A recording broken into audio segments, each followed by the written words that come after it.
Yox ey qardaş, yox, alınmır.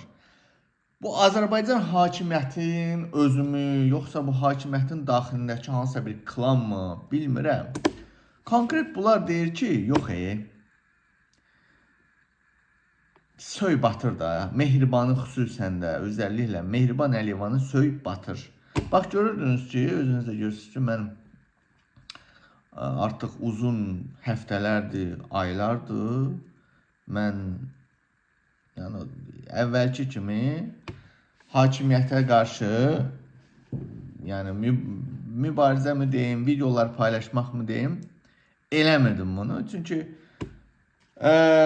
məcbur işləmək, yəni işləyim, biraz işləyim, həyatımı qurmağa çalışım, özümə günahlamaya çalışım. Amma hakimiyyət, bu hakimiyyətin Azərbaycan, mən sizə bir söz deyim, bunu dəfələrlə videolarımda demişəm. Azərbaycan hakimiyyətinin İsveçrədə elə bir böyük bir bağlantısı var ki, yəni o bağlantı ilə hətta İsveçrədə məhkəmə olsun, miqrasiya olsun, prokurorluq olsun, hər yerdə bunların adamları var və o adamlar da mənə qarşı istifadə edirlər. Hətta elə bir güclü bağlantıdır ki, İsveçrəni idarə eləmək gücündədir. Siz təsəvvür edin. Yəni söhbət əgər siz təsəvvür edin, ən azı mən sizə misal çəkə bilərəm. Sokardan illik 50 milyard dollar gəlir gətirən bir sahədən. Yəni mən sizə deyim ki, bu gün tam da olmasa müəyyən bir faizdən Azərbaycan hakimiyyəti, bunu açıq şəkildə deyirəm, İsveçrəni idarə eləyir. Konkret idarə, xüsusən də bu Azərbaycanlılarla bağlı, xüsusən də mənlə bağlı. Bir məktub almışam, məktub bu da federal məhkəmə ilə bağlıdır.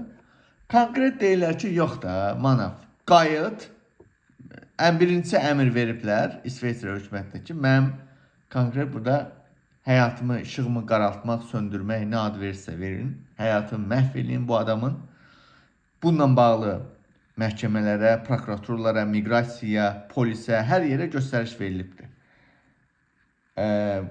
Bunlar deyirlər ki, Azərbaycan hakimiyyəti, yenə deyirəm, ya özü, ya klanları, bilməm hansısa, məni belə deyim də qımışdırırlar ki, mən, bax buradan İsveçrə hökumətindən də izləyirlər bu videonu. Siz bəlkə də anlayırsınız, anlamırsınız, amma əmin olun ki, Azərbaycan hakimiyyəti belə istəyir. Mən qayıdım əvvəlki radikal mübarizəmə, hansı ki, hər həftə gedirdim səfirliyin qabağına. Ora gedim, orada daş atım, ora nə bilim yumurta atım, ora nə bilim söyüm batırım. Hər həftə istəyirsiniz ki, mən bunu eləyim də, eləmi? Hər həftə, hər gün videolar çəkim, manken gətirim,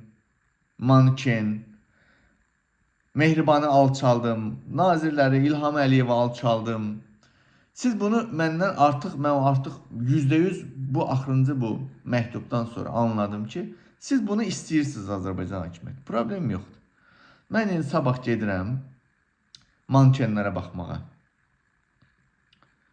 Baxacam, Berlində bütün dükanları bir-bir gəzəcəm sabah. Mankenlərə baxacam, təzədən manken. Onu atmışdım təzə və köçəndən sonra. Və ondan sonra dedim, biraz yavaşlayayım, gedim şəxsi həyat məyət. Amma Azərbaycan hakimiyyəti bəlli ki, bunu istəmir, şəxsi həyat məyət istəmirlər. Mən qayıdım əvvəlki kimi, bunları təhqir eləyim, söyüm, əvvəlki kimi radikal mübarizəmə. Hər həftədə gedəcəm səfirliyin qabağına, problem yoxdur. Mankenini götürüb aparacam oraya. Siz bunu istəyirsiniz da məndən. Mən bu son zamanlar bu Fələstin temasına xüsusi diqqət ayıram. Bu insanlıq məsələdir, bu vicdan məsələdir, bu öz yerində. Amma eyni zamanda əvvəlki Manaf Cəlizadə, Diktator TV, radikal bloger, o deyirsə söyüşsəyən bloger, o qayıdacaq, əmin ol Azərbaycan hakimi.